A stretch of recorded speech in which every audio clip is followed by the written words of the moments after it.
go ahead and welcome everybody to our third installment of the Bone Marrow Transplant Online Journal Club.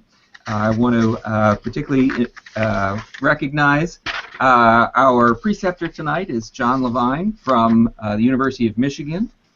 John is Clinical Director of the Pediatric Blood and Marrow Transplant Program.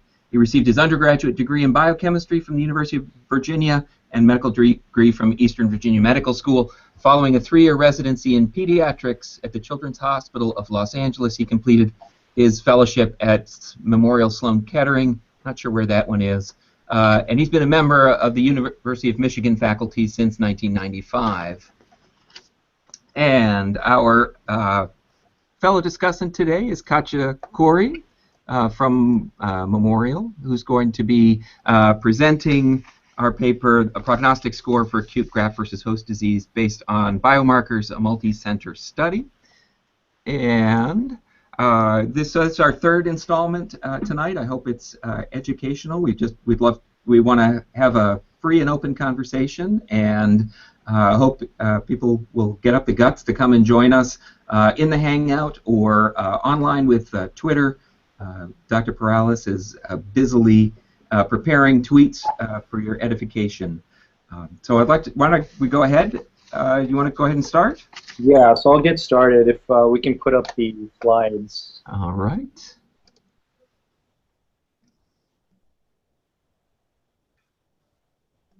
This just takes me a minute. Oh, sorry.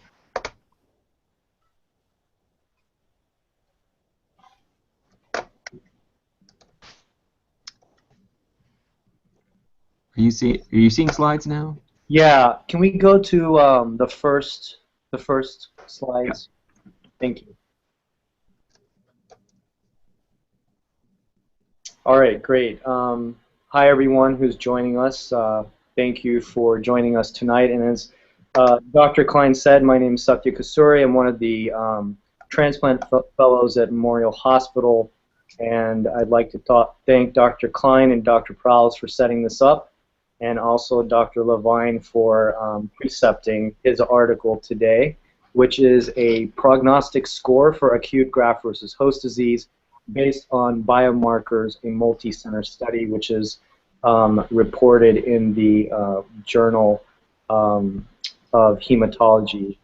Can we bring the slide up just a little bit bigger? I'm not able to actually. That's a good question. There we go. Okay. Next slide, please. All right, hang on. So we're all aware of the clinical problems associated with graft versus host disease, and it has actually a pretty interesting history. It was initially seen in mice, in animal models in the 60s, when it was being tested for mice that were actually receiving very high doses of radiation to overcome hematologic malignancies. And the researchers found after they received the allogeneic rescues that these mice would develop something called wasting syndrome, where the mice would have a total body inflammatory reaction. They would stop eating and just basically die. And it was hypothesized that this was in fact due to the alloreactive T cells that were given from the donor mice. We know that GVHD is the major cause of non-relapse morbidity and mortality in the post-allo transplant period. And if we take all comers, the incidence of acute GVHD is somewhere in the neighborhood of about 50%, with a pretty wide range depending on what you read. Next slide, please. So we know that there are some traditional risk factors that are associated with increased incidence of developing graft versus host disease. Sorry, if we can go back to the last slide. All right. I'm sorry, I can't actually see the slides that I'm showing you. So. Sorry. There you go. So obviously the degree of HLA disparity, the higher degree of disparity between donor and recipient, the increased risk of developing acute GVH. Also, there could be a gender disparity with female donor to male recipient, also seen in multiparous female donors. Intensity of conditioning.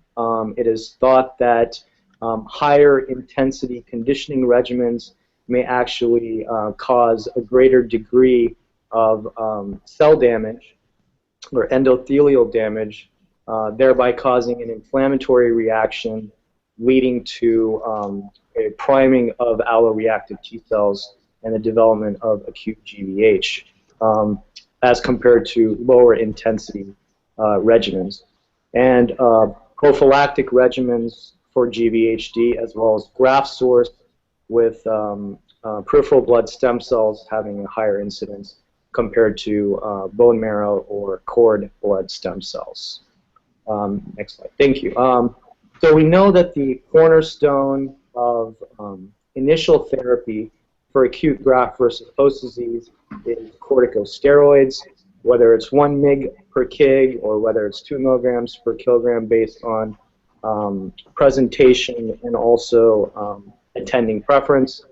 But the problem is that only about 50% of patients who actually receive steroids respond to initial therapy. And the major problem is that those patients who do not respond to initial steroid therapy have mortality rates that are extremely high as 95%. So it is actually very important to try and identify this cohort of patients that actually may be steroid refractory and to find them earlier rather than later. So this is a table that was taken from a retrospective analysis from MD Anderson and also University of Michigan. And it is looking at the primary cause of death among patients with acute graft versus host disease in their specific cohort. And as you can see on our left-hand side, looking at the slide, those patients that had at least a partial remission or even a complete remission to steroid therapy had a lower incidence of death from acute graft versus host disease as compared to the patients on the right-hand side who did not respond to graft versus host disease. I'm sorry, I lost the slide there. Oops. Enough. Lost it again. Let's try this again. Got it. Thank you. And oh, sorry. No problem. You know, I'm nearing 50 years of age. And don't a little bit not a problem out of this technology thing.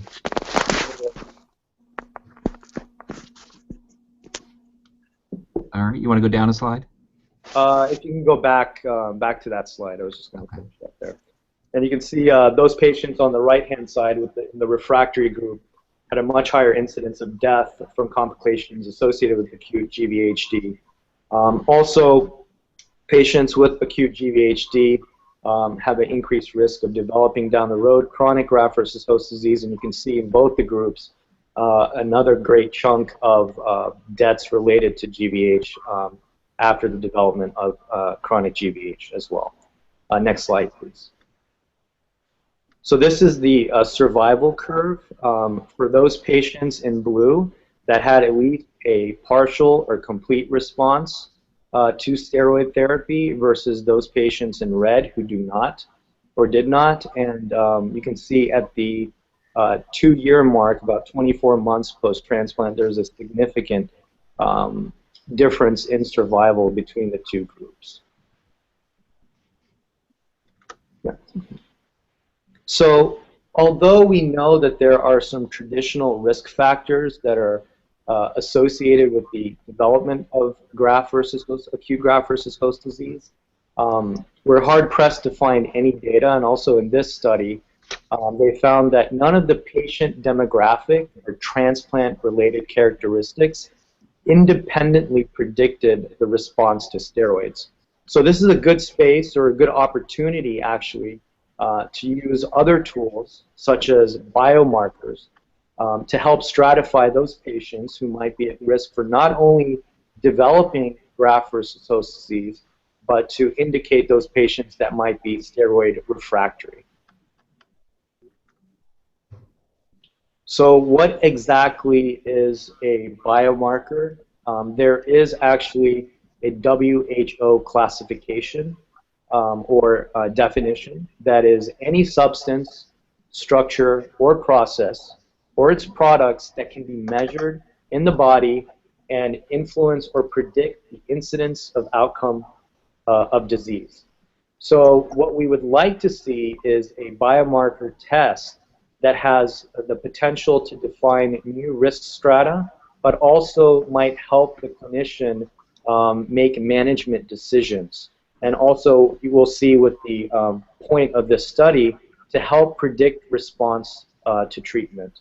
These biomarker tests need to be reliable, reproducible, and maintain an adequate sensitivity and specificity.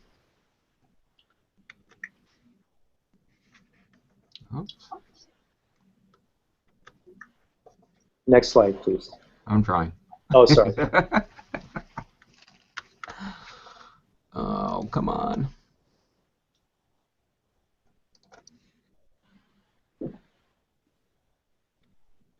Is that the next one for you? Yeah, I got it. Thank you. Okay. So because they have to be reproducible and have the sensitivity and specificity, they're actually put through a very rigorous kind of course of testing. So this is a schema here, actually taken from one of Dr. Levine's reviews, that looks at a three-pronged approach of translating biomarkers from the initial phases all the way to clinical tests. And as you can see, the discovery phase has different methods with some biospecimens, many are case-controlled, and they're used on something called a training set, and which is a definition that we'll keep in mind as we actually get to the paper. Whatever happens in the training set is then validated with further sets of hundreds of biospecimens which are done across multiple sites, and this is done in something called a test set, and then that's taken over to clinical tests with immunoassays, which are done with thousands upon thousands of specimens to approach some method of standardization to be able to use this clinically. Next slide, please. So Dr. Levine's group actually looked at biomarkers in a previous study, and they wanted to see if they could identify a biomarker that would look at non-response to initial therapy for acute graft versus host disease, so not responding to steroids, as well as portending non-relapse mortality of the biomarkers tested. So they had tested 12 biomarkers that were evaluated prospectively, and they found a biomarker called ST2, which is the full name is suppression of tumor genicity 2, was the single best biomarker to do this. So what exactly is ST2? ST2 is part of the interleukin-1 receptor family, and it has a IL33 as its ligand. There are two isoforms. There's a cellular receptor, which actually binds IL33 and is involved in immune response and tissue repair. And then there's a soluble form that actually acts as a decoy receptor, down-regulating IL33 function. And what previous studies have found that with an increase in ST2 levels, there's an increase in the chance of being refractory to steroid therapy for acute GVHD, and also increasing the risk of non-relapse mortality of both 6 and 12 months. Next slide, please. So this is the study that we're discussing today. As mentioned previously, the samples in the study were collected prospectively, and patients were randomly assigned into either a training set or a validation set. The authors used an algorithm utilizing biomarkers which would predict non-relapse mortality at 6 months post-transplant and non-response to initial therapy for acute graft versus host disease, that initial therapy being steroids. And what we know is that traditional grading systems correlate maximal severity with response and survival, but diagnostic grade does not always correlate with treatment outcomes. So we know that there are patients that may have mild to moderate acute GVHD and actually not respond to steroid therapy and progress, and there can be patients that have grade 3, grade 4 graft versus host disease and actually respond to therapy. So it's attempting to find and refine a better way to look at these patients. Also, each center and physician may differ in the method of when and how much in regards to therapy and as far as the timing of initiation of therapy. And so, in summary, the purpose of this type of study is to come up with a scoring system that is consistent amongst different training and validation groups. So whether we're talking about different types of patients, we're including different types of diseases, different approaches to transplant, graft versus host disease, prophylaxis, it's important to have a scoring system that is indicative through all those groups. Next slide, please. So this study consists of a training set and a test for validation. They looked at different biomarkers, including TNFR1, ST2, reg3 alpha, which is associated with graft versus host disease of the gut, interleukin-2, R alpha, and elephant, which is associated with skin GVHD. They had 492 patients, 360 from the University of Michigan, 132 from Germany, which were randomized in a 2-to-1 fashion to a training set and test sets. And you actually had another separate cohort of 300 patients that were enrolling in separate BMT CTN studies for graft versus host disease therapy that provided an independent validation set. Samples were collected at the onset of grade 1 through 4 acute graft versus host disease initially. Next slide, please. So competing risk regression modeling was used to create algorithms that predicted 6 months non-relapse mortality, with relapse being treated as a competing risk. Likelihood ratio testing was used to develop the most optimal predictive algorithm using biomarkers, so basically best fit analysis. And the best algorithm that was noted was made up of 3 biomarkers, TNFR1, ST2, and reg3 alpha. So the algorithms were used to create a predicted probability on patients in the training set. And the probabilities were then ranked from lowest to highest to identify certain thresholds. Those thresholds would separate or determine 3 different scores for an Ann Arbor score.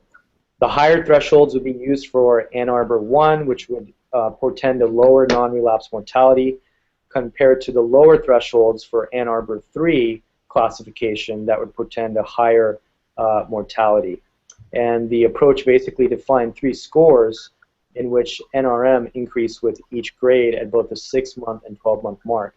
And you can see here in the tables to our left, in the training set of 328 patients, those with an Ann Arbor score of 1 had a lower cumulative incidence of non-relapse mortality at 12 months compared to those with Ann Arbor score of 2 and an Ann Arbor score of 3.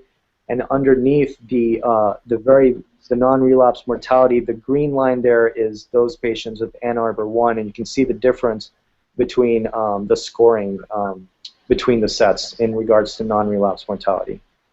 Next slide, please.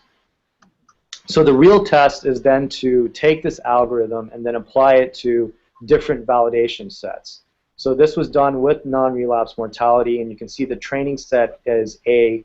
And if you compare it to the independent test set and then the BMT CTN test set, you can see that there is consistency in the difference between each Ann Arbor score amongst all 3 sets compared to 2 validation groups. So that's an important thing. Next slide, please. They also did this with overall survival, and you can see once again in the 3 different sets and the 2 different validations, there is a statistically significant difference in overall survival between the low score compared to the high score Ann Arbor classifications. And the other point that they looked at here is the response to therapy of the Ann Arbor scores. So you can see the consistency there. The top data here is the having a complete or partial response to steroid therapy, and you can see those patients in green have an Ann Arbor class 1 compared to those with blue with an Ann Arbor score of 2 and an Ann Arbor score of 3 in red being the lowest in regards to having a response to initial steroid therapy.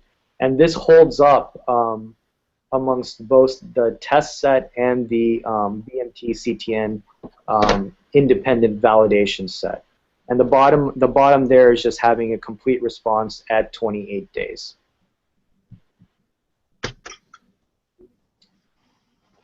So they also looked at durability of response.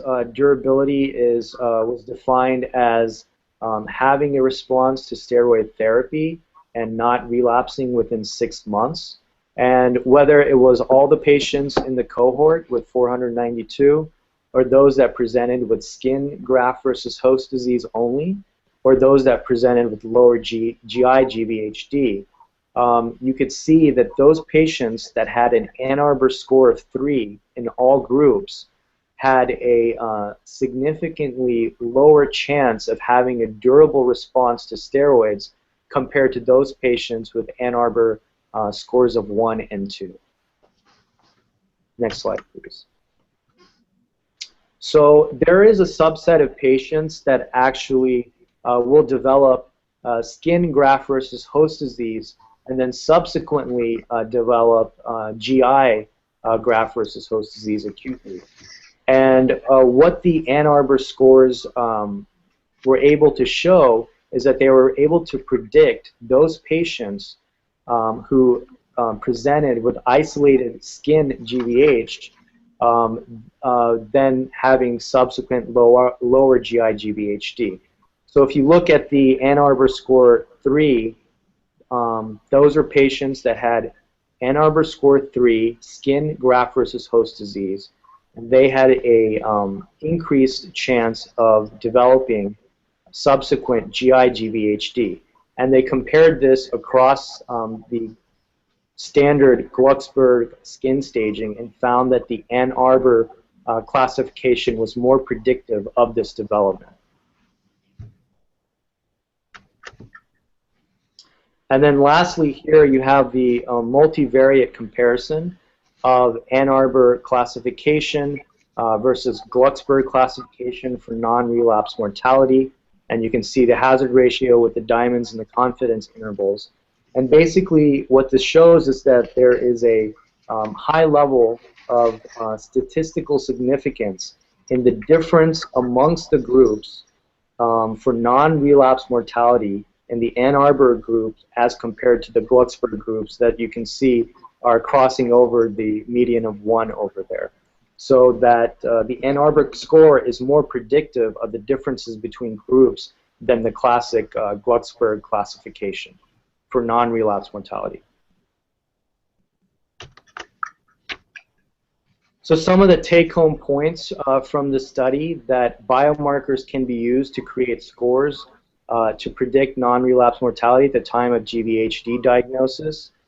They are reproducible in multiple validation sets. Higher scores can predict or portend a poor response to initial therapy with steroids for acute GVHD, and it could be possible to predict the risk of GI GVH before the clinical symptoms actually develop. Other areas that the Ann Arbor score can be helpful is for those patients who have clinical grade 1 GVHD and you need treatment, and patients who have signs and symptoms of graft versus host disease, but their biopsy may be equivocal. And for those patients who have Ann Arbor score of 3, This could center around clinical trials to decide upon intensive primary therapy with more than just steroids, and correlation with rapid steroid tapers or tapering of immunosuppression. And last slide, please. So future directions, attempting to standardize the threshold for the cutoff values of ST2 or other biomarkers. And other questions that can come up are, can we actually follow these biomarkers for monitoring the response to acute graft versus host disease treatment? And can we combine these biomarker scores with other actual clinical GVHD scores? And it's a pretty interesting area of research and something that we'll all be following very closely. And I'd just like to thank everyone for their attention. Fabulous. Very good presentation. John, thanks for that. This is some really amazing work and really adding, hopefully, a lot of value to for clinical management of these patients.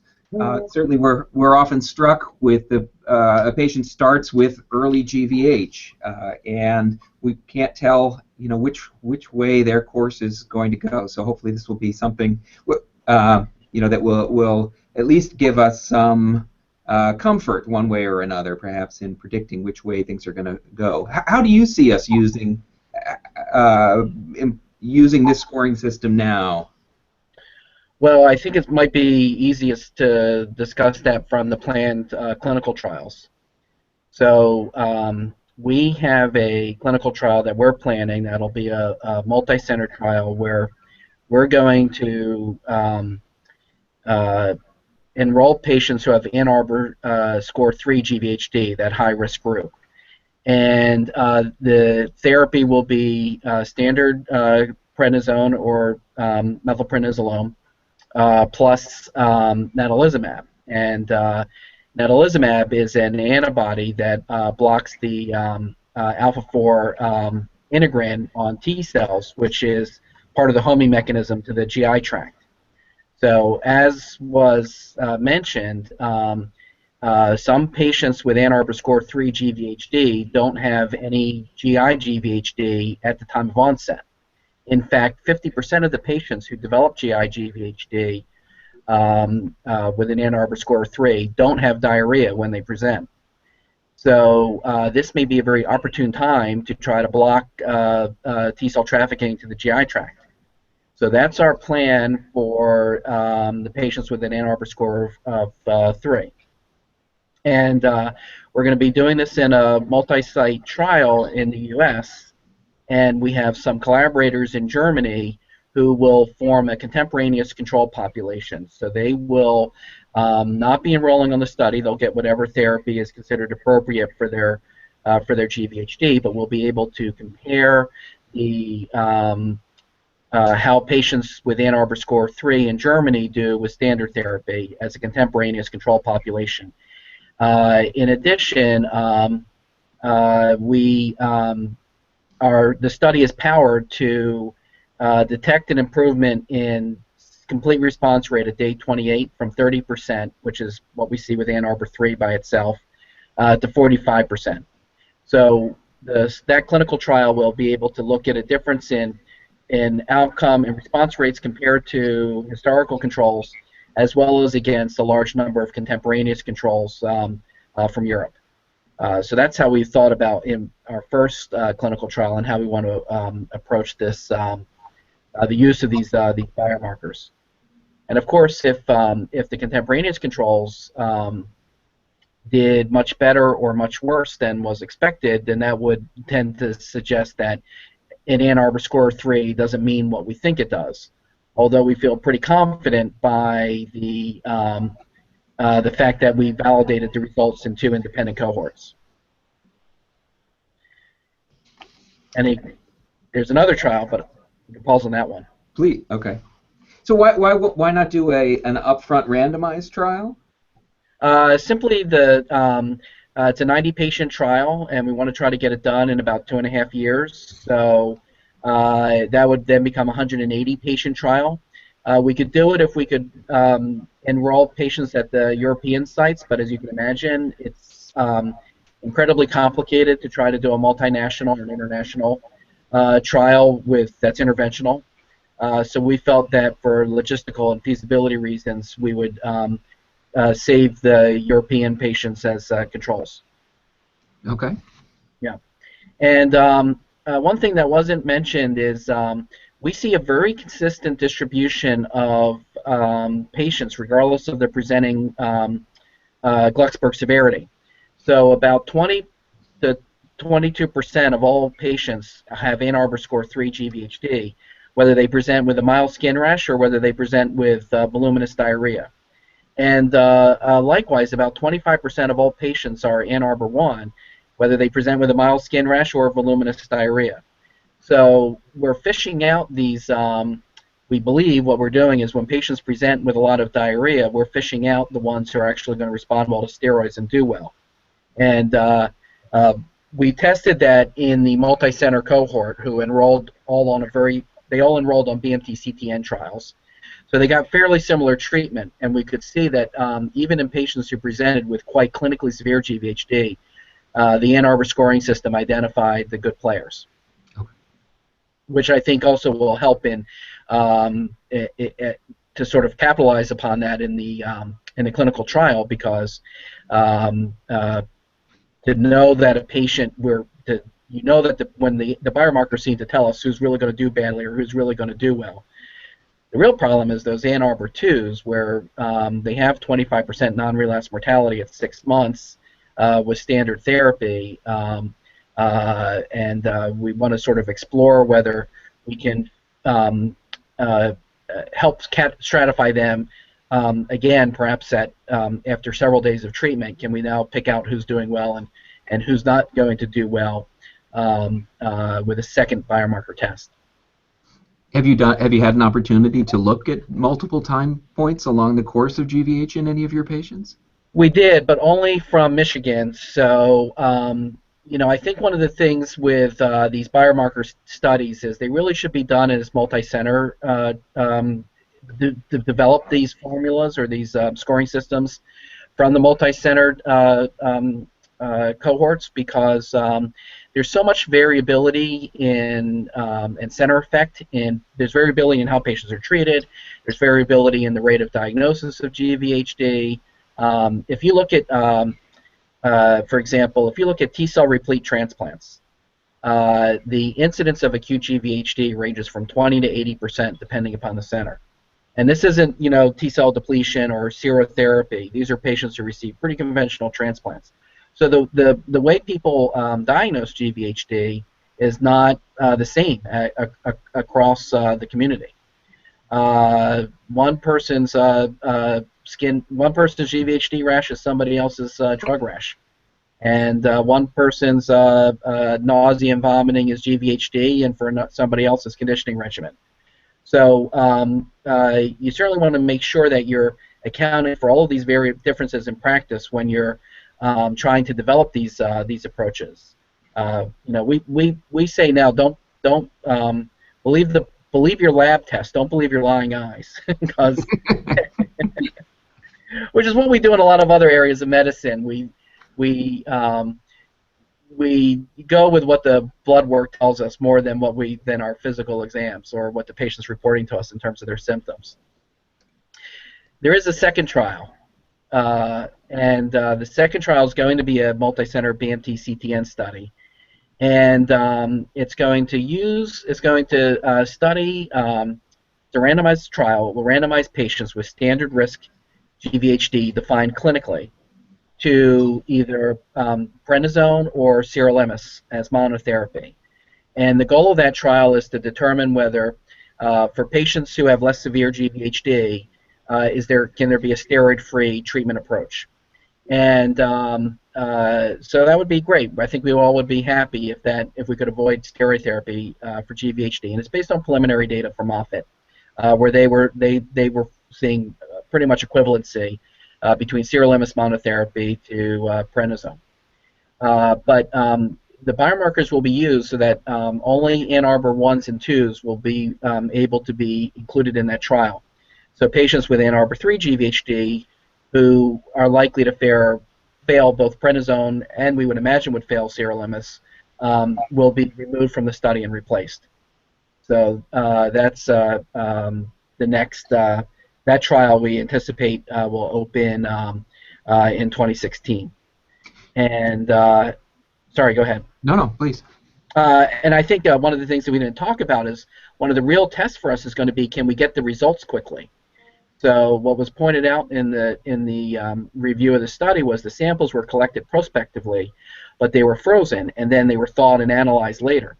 So one of the real tests for us is to be able to do this in real time.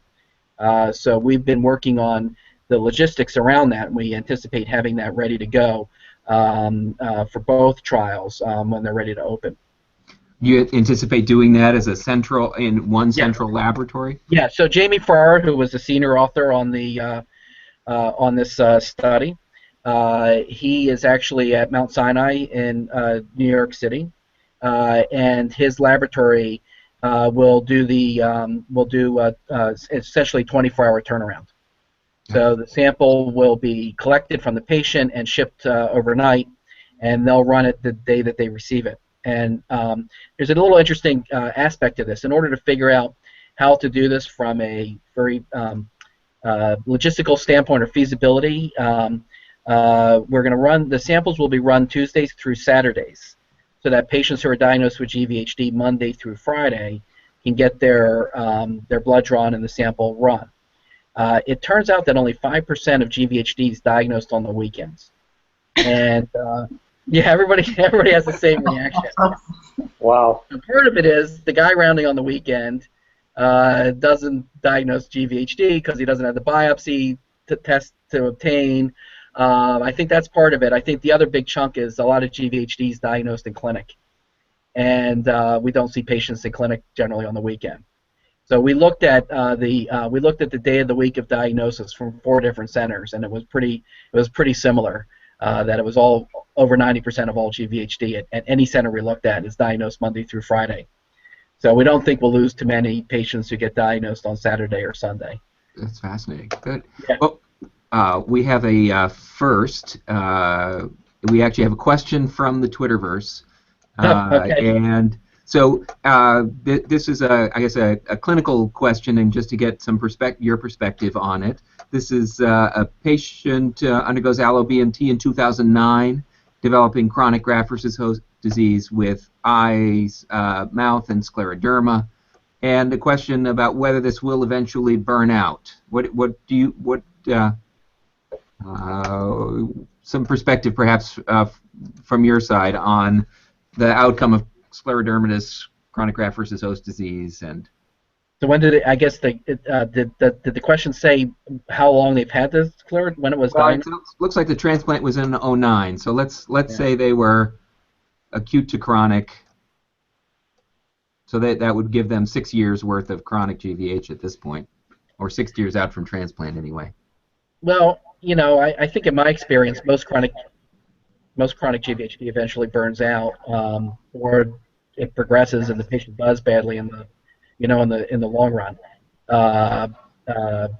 My understanding of the data is about the vast majority of chronic GVHD that does burn out, it burns out around by 7 years. Although I don't consider myself really a chronic GVHD expert, I focus on the much more easier to understand the acute graft-versus-host disease. What do you think will happen? Boy, I think that's really a tough question, and it's so hard to manage those patients, and they have so many clinical problems. But the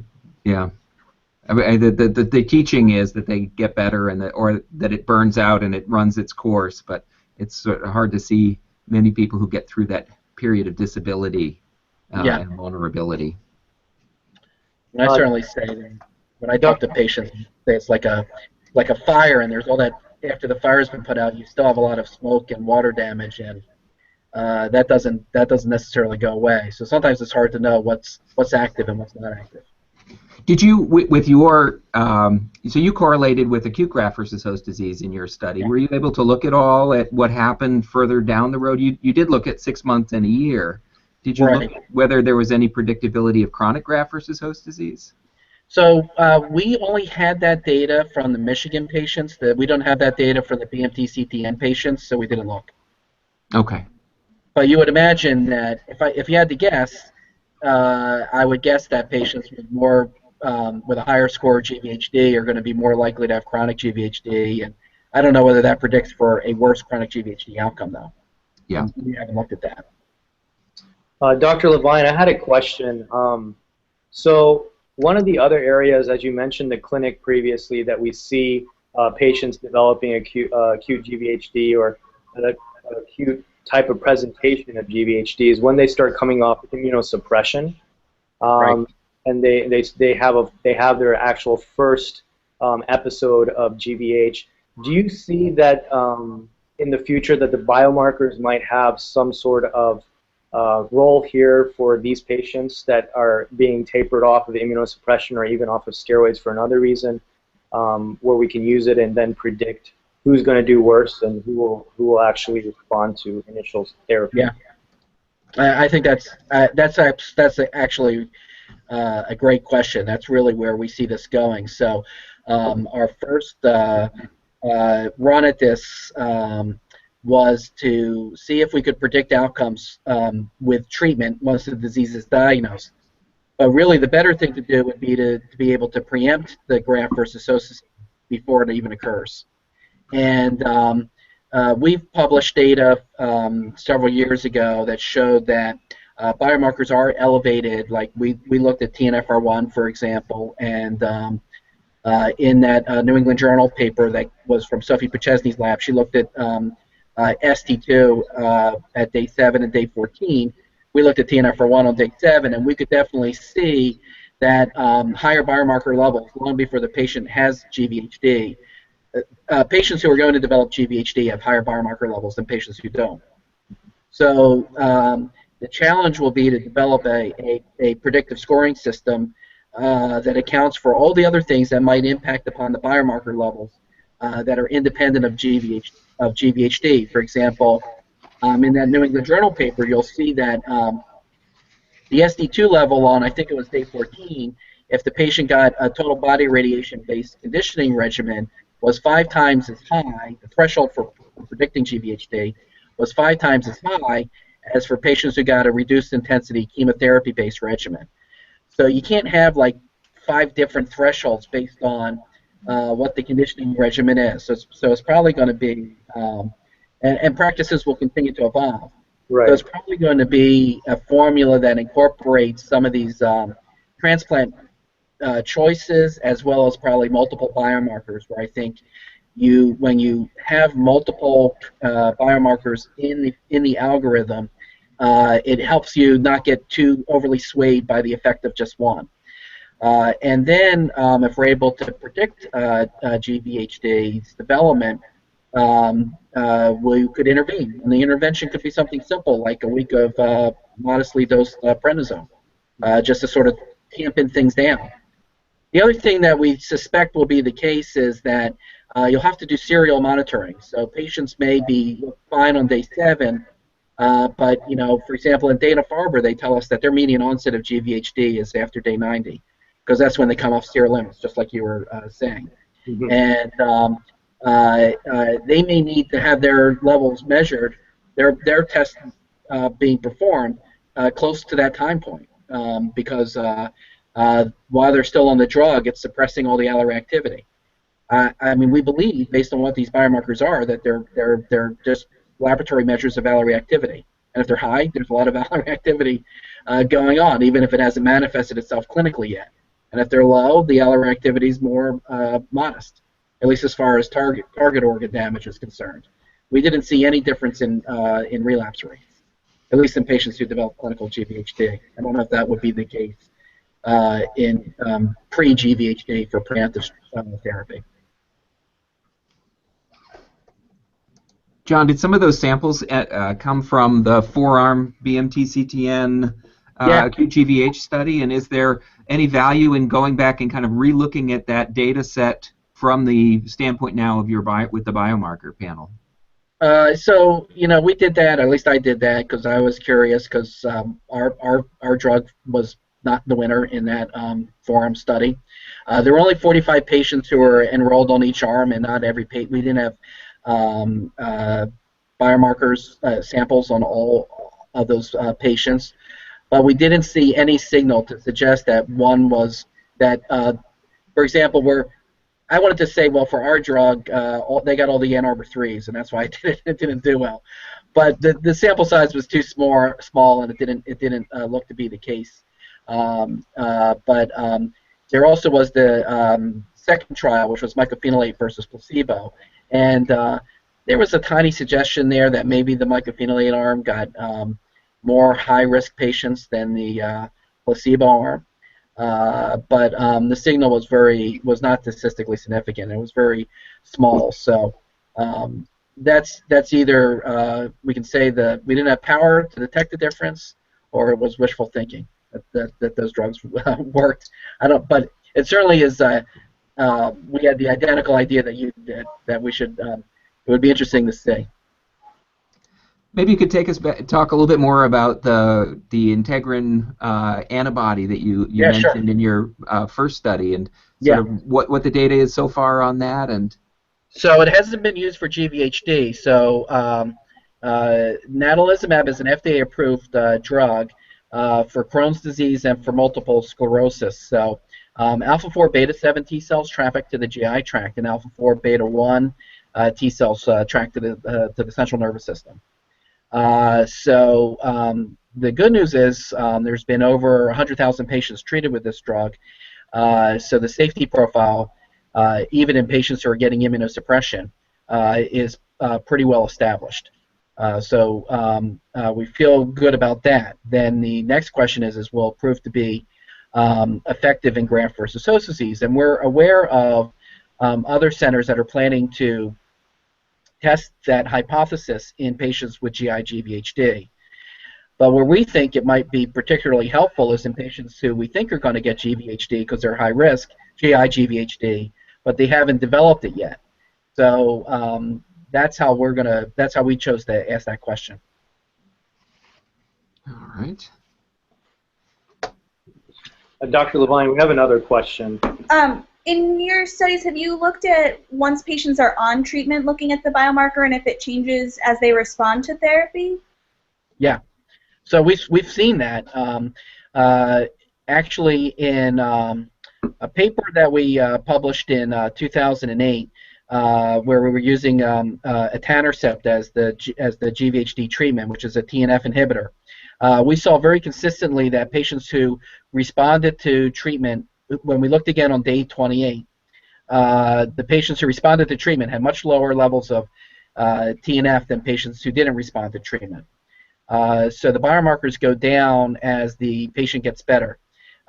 We actually looked at TNFR1 rather than TNF directly, but TNFR1 is a very good surrogate for TNF. The problem with that, we realized, is day 28, it's too late to try to figure out what's going on with your patient. You need to know well ahead of that time. And so we've been backing it up to day 7 of, well, again, on the CTN studies, we looked at day 14 and day 28 on the BMT CTN 4-arm study. And we published that in 2012, that a panel of biomarkers predicted outcomes. So on day 14, for example, we could tell who was going to flare if they had a high concentration of biomarkers, even if they had already responded, and we could tell who was going to get better, even if they hadn't had a complete remission yet. And so that was very helpful. But again, day 14 is too late in the treatment. By the time you get that information, it might be helpful in terms of if you think a patient might flare, not continuing to taper their prednisone even though they've responded. But we want to see it backed up to day 7, and we think that would be early enough that it could be sort of helpful in guiding treatment. That's another project, and we're busy collecting samples on as many patients as we can so that we can try to develop something at that time point. All right. Anything else, guys? No, that was Great wealth of information there. Thank you so much. John, we Well, really we're appreciate you now on spending YouTube. 40, 50 minutes with us this evening, talking about GVH and staying a little bit late from staying at work a little bit late there in your office. Yeah. We appreciate the time that you spent. The sun's still up. And great. So, any final thoughts or words? Well, no, this was great. Thank you for being interested in this work. Sorry, Gunjan, you said something? I said there's one more Twitter question if you want. Oh, good. Okay. Somehow I'm not seeing it, so. You want to read? We'll read it to you. Oh, there it is. Can natalizumab worsen lymphoma control? Is that the one? Yeah. I wouldn't think so unless it was a lymphoma of the GI tract. But one of the safety measures that we built into the clinical trial will be to look at relapse rates. And so those are the integrins are expressed on the surface of the T cells. Are they also on Right. Are they a B cell homing marker as well? No. Okay. All right. One last update on Twitter. Excellent. Thank you so much, John, for joining us tonight. Thank you so much. And thank you for everybody else as well. Our next installment, you guys get the summer off. We'll see you back on September 10th. And, of course, we're welcoming any volunteers who would like to join us and present a study. Thank you so much, everybody. Thanks, John. Very good. Thanks. Good night, everybody. Good night.